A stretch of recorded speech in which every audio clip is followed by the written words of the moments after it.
try and process that trauma and get rid of it once and for all.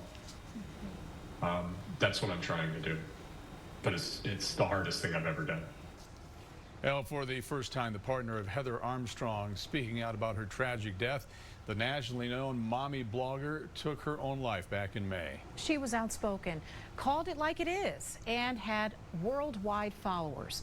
And she was open about her struggles with mental illness and addiction and was a pillar of strength for women around the world. In an interview you'll only see right here on 2 News, our chief investigative reporter, Wendy Holleran, spoke with Pete Ashdown, Armstrong's partner, and Wendy joins us live in the studio today for the story. Wendy?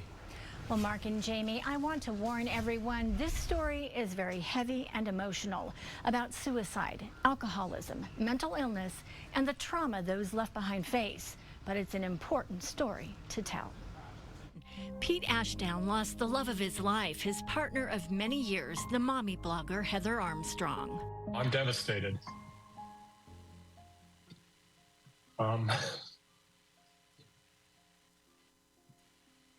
Her legacy to me was the love and connection that she gave me and my children. It is extremely sad that the one life she couldn't save was her own. And I can only imagine how you struggle with that. And that's why I asked you how you feel. How are you doing? I feel like I have taken on the lion's share of that trauma. She was public about her alcoholism. She was very confident when she declared her sobriety that that was the end of it. And I was too, because I believed her. I am struggling with the guilt and the blame of what happened on a constant basis. Do you think that we do enough in our country, particularly in Utah, to help people who are dealing with the suicide of a loved one?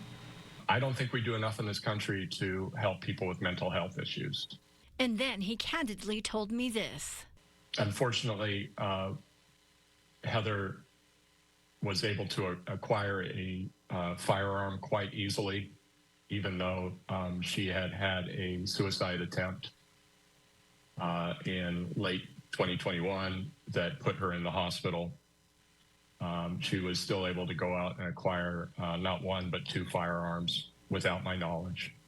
I hope whoever sold that firearm to her pays for it in some sort of karmic justice, because she is one person that shouldn't have had it. Ashdown is in Europe, and on July 19th, Heather's birthday, he will be in Paris. I am going to scatter a portion of her ashes in Abersois, which was a place we visited where Van Gogh died, that Heather felt very connected to, and also on the banks of the Seine in Paris, where we used to have dinner. What would you say to Heather? Heather, that I forgive you for what you did. I understand that your mental state drove you to this, and in your heart it wasn't what you wanted, and that I will always love you.